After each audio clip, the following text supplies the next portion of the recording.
Good morning everyone, welcome to my YouTube channel study of India. दोस्तों, आज है 25 फरवरी 2024 और 25 फरवरी 2024 से जितने भी इम्पोर्टेंट करंट अफेयर बनते हैं उसको आज हम इस वीडियो में कवर करेंगे। साथ ही साथ इससे रिलेटेड कुछ इंपॉर्टेंट फैक्ट्स, हिस्ट्री और स्टैटिक जीके को देखेंगे। तो चलिए बिना देर किए वीडियो को शुरू करते हैं।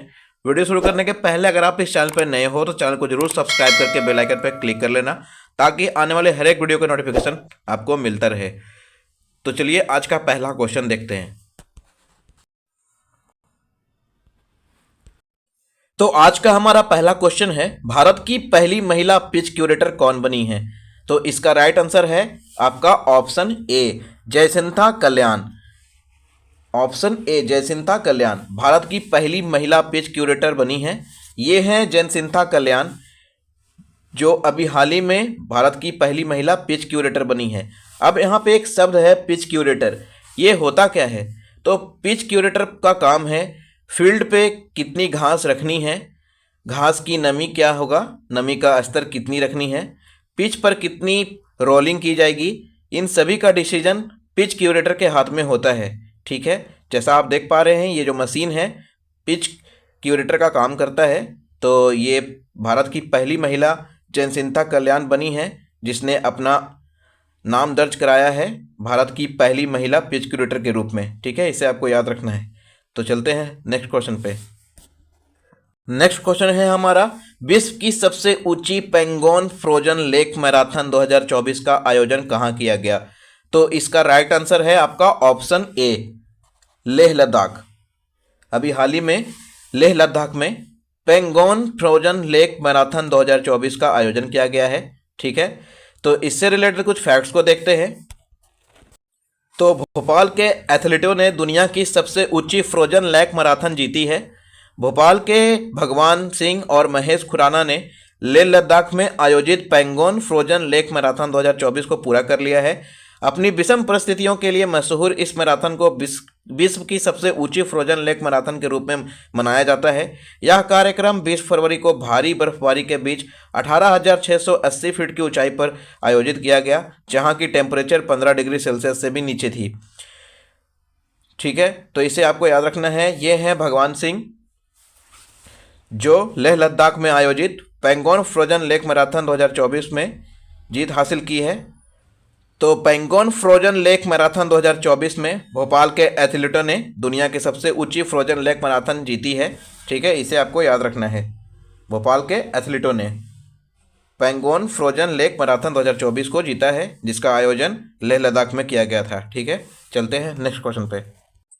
नेक्स्ट क्वेश्चन है हमारा, पाकिस्तान के प्रधानमंत्री और राष्ट्रपति कौन बने हैं?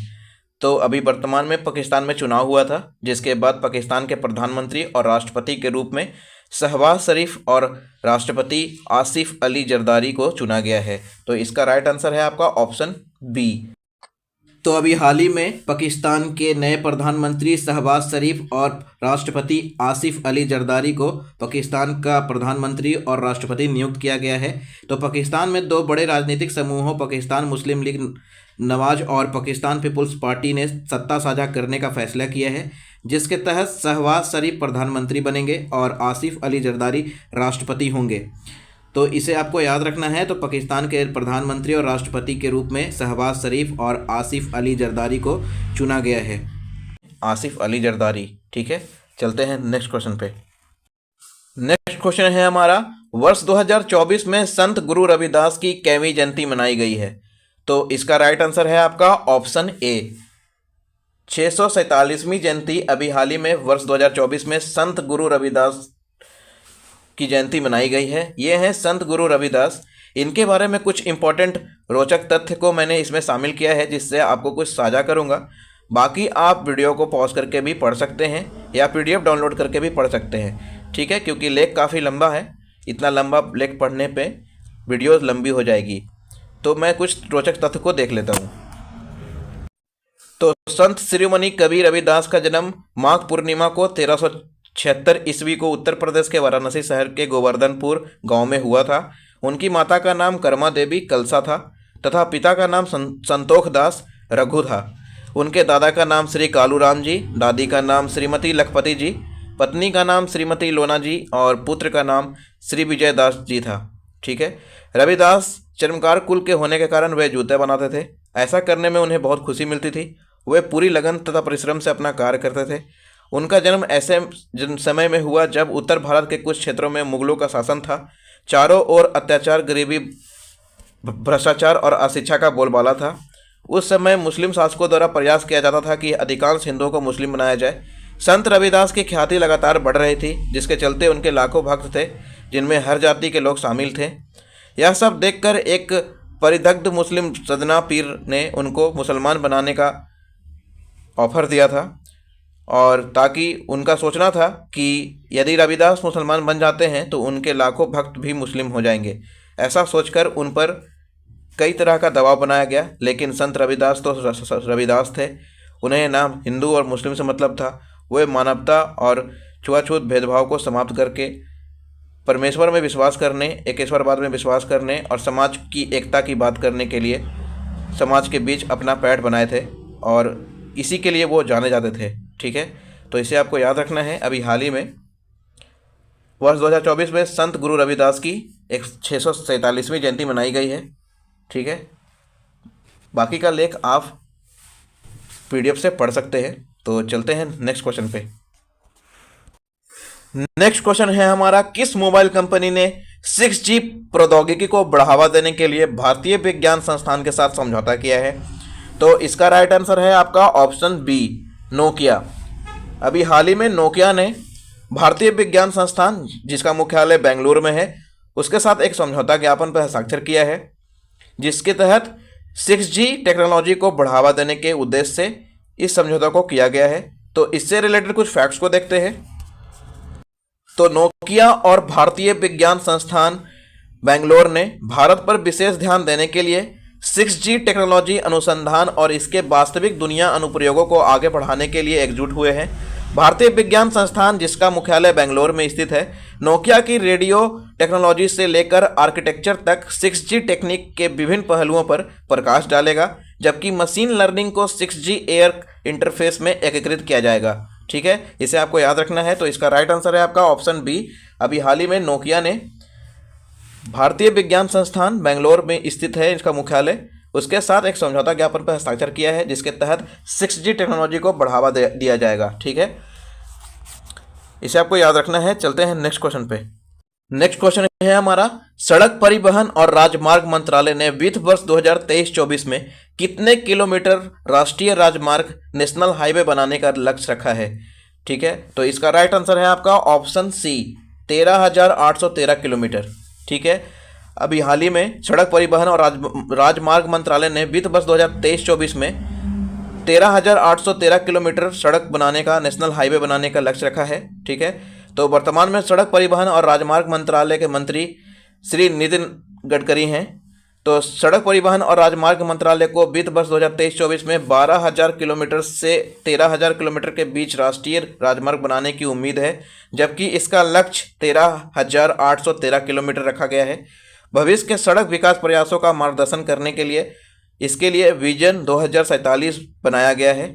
ठीक है, और इसकी शुरुआत इसी के साथ हो गई है। अब राष्ट्रीय राजमार्ग को बनाने एवं रख रखाव की जिम्मेदारी नहाई की है, national highway authority of India की। ठीक है, तो इसके बारे में कुछ जानते हैं। अब नहाई की बारे में बात आई है तो नहाई के बारे में जानते हैं। तो NHAI नहाई का फुल फॉर्म होता है national highway authority of India. नहाई की स्थापना 1995 में हुई थी। इसका मुख्यालय नई दिल्ली में है। वर्तमान चेयरमैन संतोष कुमार यादव, और इसके जो फाइनेंस मेंबर हैं वो हैं Rajendra Kumar, project member VK Rajawat और टेक्निकल मेंबर आलोक दीपांकर हैं। तो ये जो मैं आपको नहाई के बारे में बता रहा हूँ, इसे ही स्टैटिक जीके बोलते हैं। एग्जाम में पूछा जा सकता है नहाई का फुल फॉर्म, स्थापना कब की गई थी, मुख्यालय कहाँ है, वर्तमान चेयरमैन कौन है, टेक्निकल ऑफिसर कौन है, इस तरह की चीज़ों को पूछा जा सकता है। तो national highway authority of India नहाई की फुल फॉर्म होती है। इसकी स्थापना 1995 में हुई थी। मुख्यालय नई दिल्ली में है। वर्तमान चेयरमैन संतोष कुमार यादव हैं और फाइनेंस मेंबर हैं Rajendra Kumar, project member VK Rajawat, technical member Alok Dipankar, और ये नहाई ministry of road transport and highway government of India के अंतर्गत आता है, इसे आपको याद रखना है। तो इसका राइट आंसर था आपका ऑप्शन सी, 13,813 किलोमीटर सड़क परिवहन राजमार्ग मंत्रालय ने वित्त वर्ष 2023-24 में राष्ट्रीय राजमार्ग बनाने का लक्ष्य रखा है। ठीक है, चलते हैं नेक्स्ट क्वेश्चन पे। नेक्स्ट क्वेश्चन है हमारा, प्रधानमंत्री नरेंद्र मोदी ने भू राजनीति और भू अर्थशास्त्र पर चर्चा की शुरुआत करते हुए 9वें रायसीना डायलॉग का उद्घाटन कहाँ किया है? तो इसका राइट आंसर है आपका ऑप्शन बी, नई दिल्ली। अभी हाल ही में प्रधानमंत्री नरेंद्र मोदी ने भू राजनीति और भू अर्थशास्त्र पर चर्चा करते हुए 9वें रायसीना डायलॉग का उद्घाटन किया है नई दिल्ली में। ठीक है, तो प्रधानमंत्री नरेंद्र मोदी ने नई दिल्ली में रायसीना डायलॉग के 9वें संस्करण का उद्घाटन किया है, जो भू राजनीति और भू अर्थशास्त्र पर वैश्विक चर्चा के लिए एक महत्वपूर्ण क्षण है। उद्घाटन सत्र में उनके साथ ग्रीस के प्रधानमंत्री किरियाकोस मित्सोटाकिस भी शामिल हुए, जिन्होंने मुख्य अतिथि के रूप में कार्यक्रम की शोभा बढ़ाई। ठीक है, तो आपको याद रखना है अभी हाल ही में 9वें रायसीना डायलॉग का उद्घाटन नई दिल्ली में किया गया था वर्ष 2024 में। ठीक है, एग्जाम में वर्ष 2024 ना देके सिर्फ लिखेगा 9वें रायसीना डायलॉग का उद्घाटन कहाँ किया गया था, तो इसका राइट आंसर है नई दिल्ली, ऑप्शन बी। अब चूंकि भारत का राष्ट्रपति भवन रायसीना पहाड़ी पर स्थित है, जो कि नई दिल्ली में है, उसी के नाम के तर्ज पर रायसीना डायलॉग 2024 का 9वां संस्करण का आयोजन नई दिल्ली में किया गया। तो इससे आप इसे रिलेट करके याद रख सकते हो कि रायसीना डायलॉग 2024 का आयोजन भी नई दिल्ली में हुआ, तो रायसीना पहाड़ी वहीं नई दिल्ली में स्थित है। तो नेक्स्ट क्वेश्चन है हमारा, भारत ने बुद्ध के पवित्र अवशेषों को किस देश के प्रधानमंत्री को सौंप दिया है? तो इसका राइट आंसर है आपका ऑप्शन बी, थाईलैंड। तो अभी हाल ही में थाईलैंड के प्रधानमंत्री को भारत ने बुद्ध के पवित्र अवशेषों को सौंप दिया है। तो भगवान बुद्ध के पवित्र अवशेषों को बैंकॉक के राष्ट्रीय संग्रहालय से रॉयल ग्राउंड सनम लुआंग में ले जाया जा रहा है। थाईलैंड में धूमधाम से इस शोभा यात्रा को आयोजित किया जाता है। भगवान बुद्ध के पवित्र अवशेषों को शुक्रवार को बैंकॉक के रॉयल ग्राउंड सनम लुआंग में स्थापित किए जाने के मौके पर थाईलैंड के प्रधानमंत्री श्रेया थिविसियन, बिहार के राज्यपाल राजेंद्र विश्वनाथ अर्लेकर और केंद्रीय सामाजिक न्याय और अधिकारिता मंत्री वीरेंद्र कुमार उपस्थित रहे। भगवान बुद्ध और उनके शिष्यों अरहंता सारिपुत और अरहंता महामोग्गा लाना के पवित्र अवशेषों को सनम लुआंग में स्थापित किया जाएगा। बिहार के राज्यपाल राजेंद्र अर्लेकर और केंद्रीय सामाजिक न्याय और आधारिकता मंत्री वीरेंद्र कुमार और वरिष्ठ भिक्षुओं और अन्य गणमान्य व्यक्तियों के साथ थाई पीएम को पवित्र अवशेष सौंप दिए गए हैं। ठीक है, तो इसका राइट आंसर है आपका ऑप्शन बी, थाईलैंड मंत्री को अभी हाल ही में भारत ने बुद्ध के पवित्र अवशेषों को सौंप दिया है। चलते हैं नेक्स्ट क्वेश्चन पे। नेक्स्ट क्वेश्चन है हमारा, वैज्ञानिकों ने हाल ही में किस वन में दुनिया का सबसे बड़ा ग्रीन एनाकोंडा की खोज की है? तो इसका राइट आंसर है आपका ऑप्शन बी, अमेजॉन के जंगलों में, अमेजॉन रेन फॉरेस्ट। ठीक है, तो अभी हाल ही में अमेजॉन रेन फॉरेस्ट में वैज्ञानिकों ने हाल ही में दुनिया का सबसे बड़ा ग्रीन एनाकोंडा की खोज की है। इससे रिलेटेड कुछ फैक्ट्स को देखते हैं। तो अभी हाल ही में वैज्ञानिकों ने अमेजॉन वर्षा वन के मध्य में छिपे एक विशाल एनाकोंडा सांप के अस्तित्व की खोज की है। यह अब तक खोजा गया दुनिया का सबसे बड़ा एनाकोंडा सांप है। प्रसिद्ध टीबी वन्यजीव प्रसोता प्रोफेसर फ्रिक वॉक द्वारा संचालित दुनिया के सबसे बड़े उत्तरी ग्रीन एनाकोंडा की खोज ने नए रिकॉर्ड स्थापित किए। नया खोजा गया उत्तरी हरा एनाकोंडा, जिसे वैज्ञानिक रूप से यूनेक्टेस अकामियमा का नाम दिया गया है। ठीक है, तो इसे अभी हाल ही में दुनिया का सबसे बड़ा ग्रीन एनाकोंडा की खोज अमेजॉन के जंगलों में किया गया है, अमेजॉन के रेन फॉरेस्ट। ठीक है, option B is right answer. ठीक है, चलते हैं नेक्स्ट क्वेश्चन पे। नेक्स्ट क्वेश्चन है हमारा, एनटीपीसी नवीकरणीय रीन्यूएबल एनर्जी लिमिटेड की पहली सौर परियोजना का परिचालन कार्य किस राज्य में प्रारंभ हुआ? तो इसका राइट आंसर है आपका ऑप्शन ए, राजस्थान के छत्तीसगढ़ में। ठीक है, तो राजस्थान के छत्तीसगढ़ में एनटीपीसी रीन्यूएबल एनर्जी लिमिटेड की पहली सौर परियोजना ने 21 फरवरी 2024 को 70 मेगावाट क्षमता का वाणिज्यिक संचालन कार्य शुरू करने की घोषणा की है। इसके साथ ही एनटीपीसी समूह की कुल स्थापित क्षमता 73,958 मेगावाट तक पहुंच गई।